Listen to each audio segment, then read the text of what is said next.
Hey, welcome back to Change the Odds, the podcast where marriage and family were never meant to be a game of chance. Hey, don't forget, Change the Odds is part of the Thrive Podcast Network. So get on the Thrive Podcast Network website. You got Mark Clark. We got the new Bible study that's out. Leslie and Morgan, Am I Doing This Right? Johnny Shorey with Business Leaders. A lot of great content, a lot of different things that you can listen to, and a lot of second best podcasts compared to what we have going on here. All right. And Change the Odds. Blaine and Adrian back with us. And Blaine and Adrian, Hello. I brought a friend. Yes, you did. Very brought a excited. friend. Who is this, Kevin? Clinical psychologist, Dr. Barbara Wilson. Wow. She has testified in front of the UN, Wow. and now she's here with us. Wow. How about that? I Unbelievable. feel like I'm moving up. I'm moving up. This is the pinnacle. Finally an expert on the show. Yeah. Wait, I know. what? We've been waiting. I just play one on the internet, not in real life. No, so seriously, Barbara and I do a good number of things together. I've done this podcast, obviously, and whenever I'm on stage with Barbara, it really is this idea of I have somebody who can actually tell scientific truth, Right. as opposed to just what Back I'm this making up and doing. Yeah. You're pretty good. Thank you. Thank you. I like it. impressed. I'm going to put that on the next book, the back of it. Pretty good. You did pretty good. Pretty good. Not great. Yeah, that's exactly right. All right, so here we are. So we're last night we wrapped up our Becoming Friends, Partners, and Lovers series. Been a great, fun time. We ended up with over 650 people registered Awesome. For this class, taking along the way, and so now they're on their own in what's going on. But last night we talked about intimacy and sex, and so I began, and what we're going to cover in this episode is about intimacy outside of the bedroom. So not just, I think if we're not very careful, we can get so caught up on the lovers part of friends, partners, and lovers, and just think it's the sexual act, and that is so much broader than just that topic. Barbara, whenever you're dealing with clients and lecturing and doing all of this, what do you see as the relationship between intimacy outside the bedroom and how that impacts what goes on inside the bedroom? Well, I think it's foundational, in terms of developing that friendship first. This is a thing I'm seeing more culturally, but a lot of people that come into my office is, they've had sex too soon, even in their relationship outside of marriage. And then that stalls that friendship, which then, they get married, and all of a sudden the sexual intimacy might not be resolving some of the conflicts, but they don't have the foundation of the friendship to be able to talk about some of those tough issues. Oh, that's very And interesting. I would say the stalled friendship then puts too much pressure on the partnership, especially early on whenever you're first getting married. You're learning how to truly be partners in life.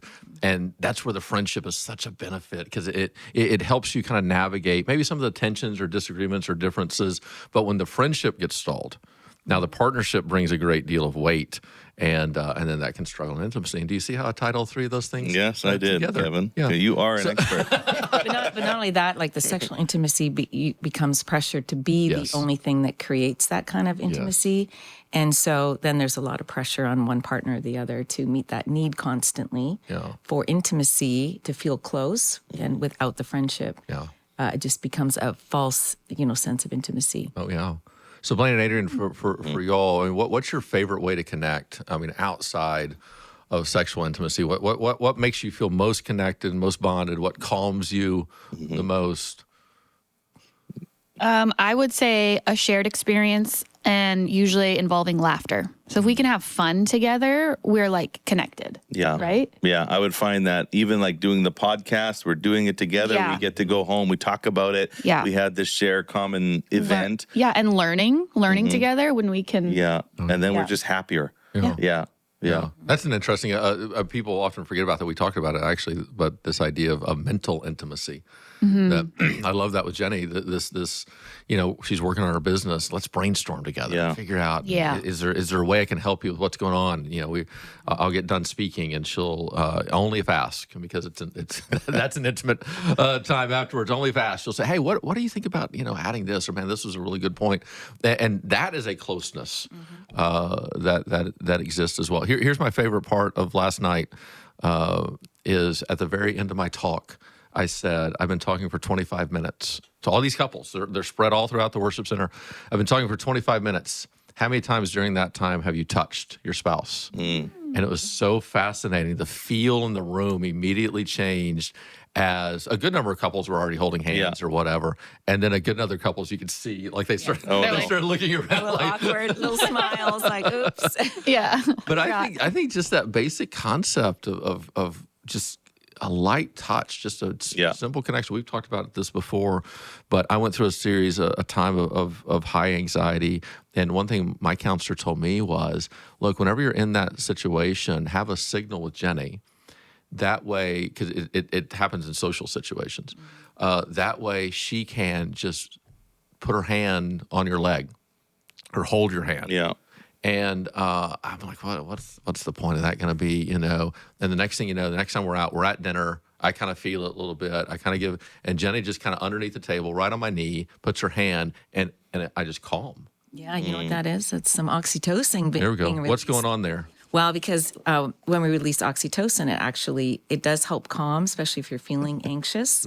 It's actually released even during times of trauma to help people have, be able. It's just God's way of helping us be able to cope with difficult situations. But in that moment, even just that touch, you're both releasing oxytocin, and that makes you feel connected and safer. What are some other ways? I mean, what are some ways you would encourage Blaine and Adrian, me and Jenny, to develop intimacy outside of the bedroom? Well, I think you've already mentioned some of those things: shared experiences, finding those things that you can enjoy together and do together. Laughing a lot. We joke because my husband tells the same jokes that he's been telling for 45 years.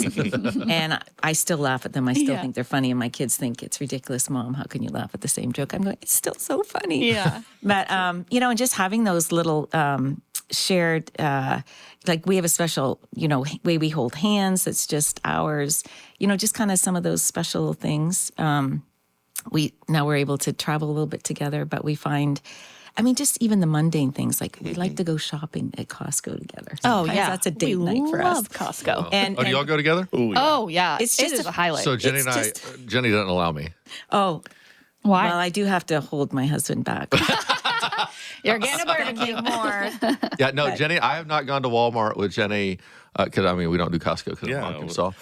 So I've not gone to Walmart or Sam's with Jenny in 23 years. Sad for you.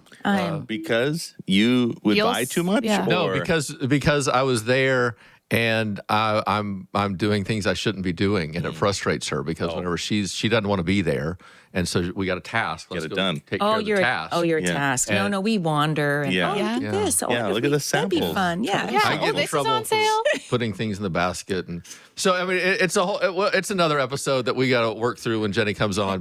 But so We literally, do. I remember standing in Walmart, and the third time she had reprimanded me, the thought crossed my mind: I'm in Walmart hell, in more pain than I could tell. She's telling me where to stand. I no longer feel like a man. And I wrote a poem. I used it the next Sunday, and I haven't been to Walmart with Jenny since. Oh, jeez. Well, that would be one of those negative There- shapes. that's exactly right. know But what? for y'all, maybe Costco would be the. I Maybe. think it is. I don't know. They've always have new stuffs, Kevin. Yeah. I've never been not, in one. not to promote Costco or anything. Yeah, we're not sponsored. I've never been in a Costco. That's What? radical. No, You lie. no, Walmart and Sam's. That's it. It'd be cheating. I don't know. on I don't hear Arkansas. people talking about Sam's, honestly, but Or Walmart. Yeah. Yeah. Wow. Yeah. Y'all are injuring me here. Anyway, the thing that stood out to me last night we digress. Yeah. was the vulnerability piece, when you Yeah. were a little bit more vulnerable and you create this vulnerability. Because I think when we got married, I assumed, okay, now we're married, therefore we do this and we do that. Yeah. All the But time. at least. Everything together. Yeah, Barbara said 4 to 5 times a week, right? So, Did I hear that? Saw the notes. Canadian. That's Canadian. One a week. Tariff. 2 to 3 American is 4 to 5 Canadian. Yeah, 20% or whatever. Monetary upgrade. But just that, and you had made a comment too. Is this like you expose your pride? Like Yeah. that's a crime. But to a wife and to a spouse, that's intimacy. That's special. Like there's something very, very vulnerable about that. That really stuck out to me Oh, last there you night. go. Well done. Yeah. Well done. Thank Yeah, so you. we talked about friendship built on trust, partnership built on respect, now intimacy built on vulnerability. And we talked about vulnerability, kind of 2 different ways to look at it. One, it's to expose to one what you keep concealed to most. Obviously, physically, we think about that with clothing, but there's a whole mental, emotional side of all that. And then secondly, the idea of vulnerability is choosing a pathway that does not come naturally to us. And so we have these defense mechanisms that are built in, and many times they're very justified and right, and that's exactly how we should act with others. But if I use that defense mechanism with Jenny, I'm actually holding back my heart from her, and that becomes a dangerous thing. So that's going to lead us into our conversation. So we're going to enter into the worship center, Bayside Granite Bay, 500, 600 of our closest friends, and we're going to talk about intimacy outside the bedroom. Here's the talk. Hey, we're going to talk about intimacy and sex, and I want us to notice that we're going to cover those as not necessarily the exact same words. So if you have your guidebooks, I'm going to look at session 11 here, starting on page 95. So if you'll turn to page 95. Whenever Dr. Randy Nordell and I put this guidebook together, we took my book, Friends, Partners, and Lovers, and we put this guidebook together. So it's primarily new material, just following the same outline.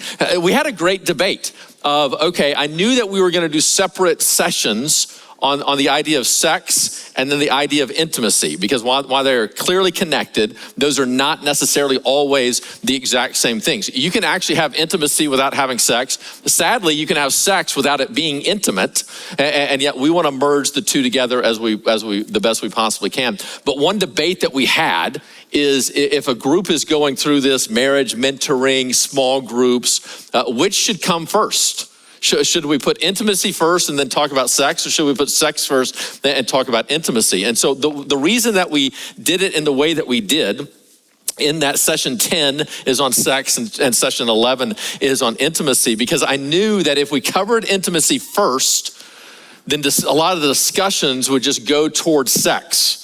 Whereas if we covered sex first, then it would allow the next session to actually talk about this idea of intimacy. And so tonight, during this discussion, we're actually going to switch kind of the orders of the chapters of the session. So I'm going to talk over this time on this idea of intimacy. As a matter of fact, if I had one goal for this group tonight, it ultimately would be that as you leave here tonight and in the weeks to follow, if I could get you to increase the amount of intimacy in your marriage outside of the bedroom, I think that would be more productive than just increasing your intimacy inside the bedroom.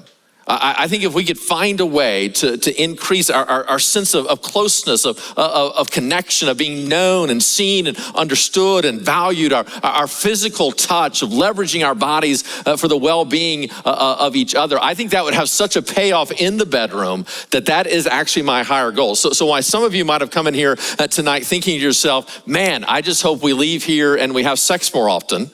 While for some of you that's a fair goal, that is not my goal. My goal is, can we increase your level of intimacy within your relationship? And then I think there would have a ripple effect. Basically, I think the issue of frequency would take care of itself if we could create true intimacy within your relationship. So notice that this is going to be built now on the idea of vulnerability. So let's go back to the big picture. We're becoming friends, partners, and lovers. So it's this idea of friend, partner, and lover, almost like a three-legged stool. Not one is more important than the other, or one is less important. It is not even the idea of friendship is most important, partnership is second, intimacy is third. These are equal concepts where any area is weak within your relationship, it can have a ripple effect into the others. And so friendship, don't forget, that's somebody who's always by my side, now built on the issue of trust, where I can lay my heart out on the table, you can lay your heart out on the table, and I know you're going to treat me right, you know I'm going to treat you right. Remember, Jenny is for me, she loves me, and she's for me. I'm for her, and I love her. So friendship is built on trust. Partnership now is this idea of that we're going back to back. I have skills and abilities. Jenny has skills and abilities. We have responsibilities to take care of. Ultimately, partnership is about making each other's dreams come true. But to get to that level, we have to be able to pay the bills and figure out how we're raising the kids and make sure the mortgage payment is taken care of. And that now is built on this idea of respect. You bring weight and value and substance to this relationship. You have an insight and understanding that I don't have, and I'm going to lean on you, you're going to lean on me. So friendship is based on trust. The partnership is based on respect. Now, this idea of intimacy is based on the concept of vulnerability. And whenever I look at vulnerability, I think about two different definitions that I kind of personally have for vulnerability. One is this: vulnerability in part is revealing to one what is concealed to most. So in the same ways that physically I will reveal to Jenny aspects of my body that would get me arrested if I revealed to you, there are also emotional aspects of my life that she deserves, and I am now obligated to not hold back from her. That for me to conceal aspects of my emotional life, my mental life, my spiritual life, for me to conceal aspects from her of that aspect of my life is now really to hold back and to not fulfill the vow I made to her. Whenever I say I do, what I told her is I'm going to give the totality of who I am now to you. And vulnerability is now what makes that pathway possible, where I'm going to reveal to her things I would not reveal to you. It doesn't mean I'm being hypocritical. It just means that people do deserve different levels of relationship and interaction with us. Well, our spouse ultimately gets the fullness of who we are. So in one sense, vulnerability, and what I love about that definition, it helps me begin to ask, what am I revealing to Jenny that I'm not revealing to others? And if there's nothing there, I have to begin to question myself, am I lacking vulnerability with her? And if so, why? And another way to look at vulnerability is this, that vulnerability is choosing a pathway that does not come naturally to me. So some of that language, if you're new to tonight, that idea of pathway may not make sense, but literally I see it like a road, a sidewalk, you could say, a trail in the midst of the woods, that we have some natural actions that just come natural to us. This is how we operate, this is how we talk, this is how we respond, this is how we feel, this is how we think, and they come very natural to us. Well, sin has impacted us in such a way that not all of the pathways that we naturally choose are the best way to go about life. And there are times in which we have to recognize that we are using protective measures. We are protecting our heart based on past pains. And those protective measures many times that come from very good places. We have past hurts and relationships where vulnerability actually created pain within us. We learned lessons. All right, we can't be vulnerable in that way. But the danger is this, that whenever I choose a pathway of protection of my own heart based on past pain that somebody else has caused within me, whenever I choose that pathway with Jenny, I am now actually holding her responsible for pain she didn't actually implement in my life.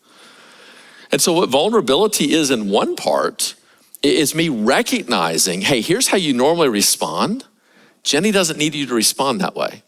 So I am very naturally much more stoic in response, far less emotion than some of my coworkers that you see on occasion, far less emotion. And there's a great deal of goodness about that I'm good in times of uncertainty, of danger, right? I can kind of be a rock. But here's the thing. If that is what Jenny always gets from me, that lack of emotion, that all right, he'll figure it out, he'll have the answer, he'll get it right, he'll do the right thing.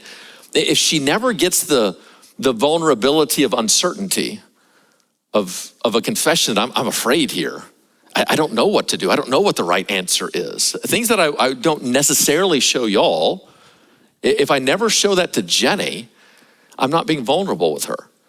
And so I have to recognize, all right, what is my natural instinct here? Well, vulnerability is having the courage to recognize it and say, well, that's an appropriate response in a lot of places. That's actually not the appropriate response with Jenny. Jenny at times needs to see the uncertain Kevin, the insecure Kevin, the doubting Kevin, the hurting Kevin. Well, as your pastor, there's a right place for me to reveal aspects of that to you, no doubt. But if I walk into your hospital room and you're in pain and sorrow and you're uncertain about the diagnosis that's about to come, you don't want me to walk in that moment and say, hey man, I'm really hurting right now. Could you help me? That's not my role. I have a job in that moment to pastor you. It's not always my job to pastor Jenny. I'm supposed to be a pastor to her, no doubt, but I have to choose a different pathway with her. Here's a simple question. I'll go gender specific to guys first and foremost. Men, How often do you look at your wife and say, will you hold me? Not will you have sex with me? The pause there of me trying to figure out how to say that exactly was hilarious. So not a sexual concept, but just a physical need of connection. It's one of the most intimate, vulnerable things that you can actually do with your wife. To ask her to provide that for you, putting her now in a position of strength and you in a position of vulnerability.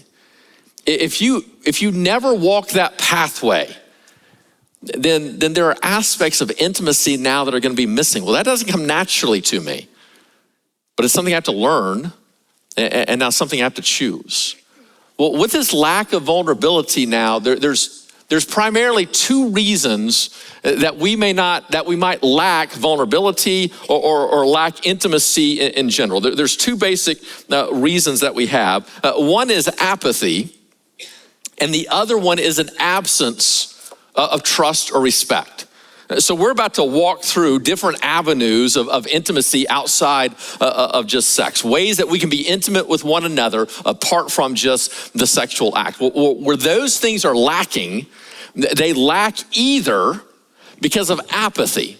We just drifted into a habit and a pattern in which we're not having this intimate connection. And so what we need to do is to bring back with intention, an intentionality now of including these aspects in our relationship. And by being purposeful in those activities, it will add intimacy to our relationship, and that will be a positive thing. The example I gave, I think early on, I told you the reason I think most couples don't hold hands is specifically this. They start dating and they're holding hands, they get married and they're holding hands, everything is going great, and they have that first kid, and they go from holding hands to holding a baby carrier.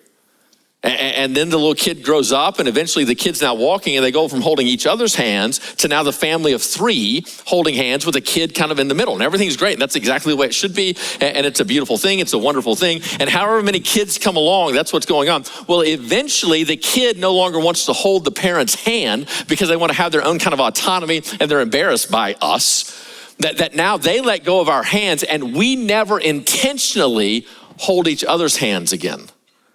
And it's no ill will. It's no sign of a broken relationship.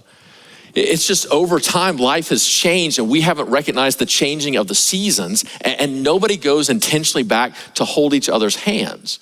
Well, that is apathy that now creates an absence of physical touch that has a negative consequence on our lives. And when apathy is present, it's just a matter of intention. It's just a matter of, oh yeah, I can hold her hand. Let me reach back out. And so in some ways, if intimacy, if vulnerability isn't an aspect of your relationship, it's very possible that it's just apathy, and intention now can change things. But it's also possible that the reason vulnerability or intimacy is not present in your relationship is not now a lack of apathy. It's actually an absence of trust and or respect. You see, here's the thing. You should not be vulnerable with somebody you don't trust, with somebody you don't respect. There's too much danger. There's too much danger for me to put my heart out on the line if I don't know how Jenny's going to treat it, if I don't know how she's going to respond, or if I'm afraid that in some way now she's going to abuse it or make fun of me or mock me or use it to her own advantage. When that's the case, my guard very rightly has to go up, and I can't be vulnerable with her because I don't trust or respect her. There are some relationships in this room where you can see there is a lack of vulnerability, a lack of intimacy, and rightly so, because trust and or respect have been eroded, have not been rebuilt. And the last thing you need to do at this moment is to be vulnerable with somebody you don't trust or respect. Now, if that's you, the question then becomes, how do we rebuild the trust and respect? And literally, you can put vulnerability on the side for a little bit and just say, that's an issue we will get to eventually, but these other two are so integral, we have to go after them first. And throughout the guidebook, we've kind of looked at some of this, and of this idea of here's how you rebuild trust, and here's how you rebuild respect. But you have to recognize if if your intimacy isn't where it needs to be, if vulnerability isn't where you want it to be, you have to diagnose, is it apathy or absence? Absence of trust and respect is there's one pathway to improve that. Just the presence of apathy now just means intention. We need to change that. And so I want you to be very discerning. This whole session and the next session should come with a little bit of a Surgeon General's warning. We're going to give proverbial truth. You have to be very discerning to your situation and scenario. Because I can very quickly say, for a majority of couples who are hearing me right now, whether they're watching online on the podcast or listening within the room, for a majority of couples in the room right now, one of the best things you can do with your spouse is to increase the amount of physical touch you have with your spouse outside of the bedroom. However, if you don't have trust and respect, I would not increase that yet. I wouldn't hold his hand or hold her hand. If there was a recent erosion or explosion that's now caused an absence of trust and respect. Doesn't mean you're never gonna hold it again. It just means right now we're not ready yet. So I want you to be very discerning as we get into this next section there on page 96. I want us just to kind of quickly walk through what are some aspects or some elements of intimacy apart from the act of sex that we want to increase in our lives. So you can see first, we have this idea of emotional intimacy. So what would it look like now to truly begin to share your thoughts with each other, to recognize the emotion that's in the other person and to support each other without a sense of judgment? Really, I see this now in some ways of we're trying to woo out of our spouse the fullness of who they are. And whereas in other cultures, in other settings, in other relationships, they might have to stuff elements and aspects of who they are. I want to give Jenny a safe space to where now she can kind of come out of her shell and begin to say, here's what I'm feeling, here's what I'm thinking, here's what I'm struggling with. And to not feel any sense that I'm gonna hold her accountable to that, or I'm gonna judge her, or I'm gonna mock her, or to make fun of her. But instead, I'm gonna create a safe space with curiosity to try to bring that out of her, the fullness of that emotion that is actually there. What would that look like? This idea of giving emotional support to each other. The concept of grief. Do you allow your spouse to feel the sorrows of life, to grieve losses and hurts without so quickly trying to cheer them up? You know, one thing they taught us in seminary is always have Kleenex in your office, and when somebody is there and with you and they start to cry, you do not hand them the Kleenex. You let them reach on their own. Because to hand them the Kleenex could imply, I want you to stop crying. But if the Kleenex is available, they can get it themselves, but you're very comfortable in the midst of their tears. We have to be very careful as spouses, we care so much for each other that when our spouse begins to talk about a grief, I mean, specifically for men, I'm sure women as well, I can feel like there's such a pressure, I gotta solve this, I gotta fix this for her. When in reality, she just needs to be seen and valued and heard and understood. And so am I drawing that emotion out of her in a healthy way, or do I have a tendency of squashing it? I gotta be careful about that. There is now a sense of physical intimacy apart from just the act of sex. So this idea of hugging, of kissing, of holding hands, that cuddling, that Gottman is going to say, a survey was done that 94% of couples who regularly cuddle report that they are not just happy in their relationship, they are extremely happy. To such an extent that Gottman would say the greatest indicator of a couple's physical intimacy is actually how often they cuddle outside the act of sex.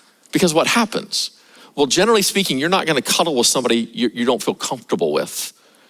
And so if you begin to cuddle with each other, that physical connection that is now there, not only can it lead to more acts of intimacy, no question, it begins to bond the two of you together to such an extent. We talked about this before. Gottman talks about the power now of a kiss that extends beyond just a little peck on the cheek. The power of an embrace, of a hug that goes beyond just a quick hug goodbye, but turns into a 30-second or a 60-second hug, where literally your heartbeats begin to calm together and actually begin to align to create this sense of connection that is there. The idea of massage, I would say for most couples, one of the most overlooked aspects of what marriage can bring to you is outside of just the act of sex, the ability to leverage each other's body for our own well-being.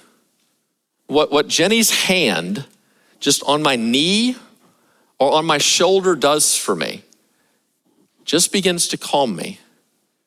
Just that connection as we fall into bed at night, not having no plans to have sex whatsoever, but just to embrace and know that we are in this game together and to feel that physical connection. What happens is your blood pressure begins to lower. There is this sense of peace, and Barbara's gonna be able to tell you the exact chemicals that are released that actually makes that happen for you in some way. How can we leverage that now? There is a concept now of mental intimacy.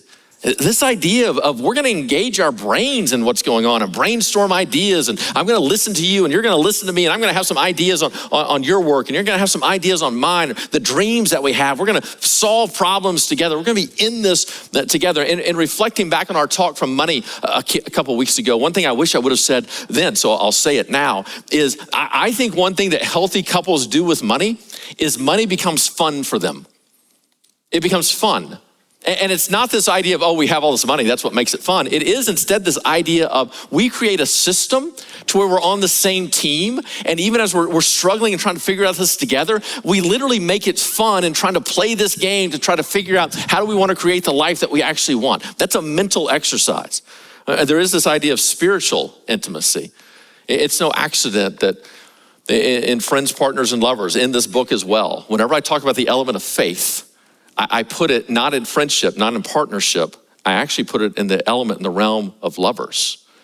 That there is this amount of spiritual intimacy when Jenny opens up her soul to me and I open up my soul to her. We now feel a connection that's unlike any other. And then in the guidebook, I talk about an experiential intimacy, that we are going through life together. Here's what I think can be so powerful. If you and I could begin to take as seriously this idea of intimacy outside the bedroom, I think it would make the experience inside the bedroom so much easier. Now, let me ask you just one closing thought with no sense of judgment from me whatsoever. I've been talking for 25 minutes. How many times during this talk have you and your spouse touched? Now think about this. You had 25 minutes and literally you could have just communicated, I love you. Hey, we're in this together.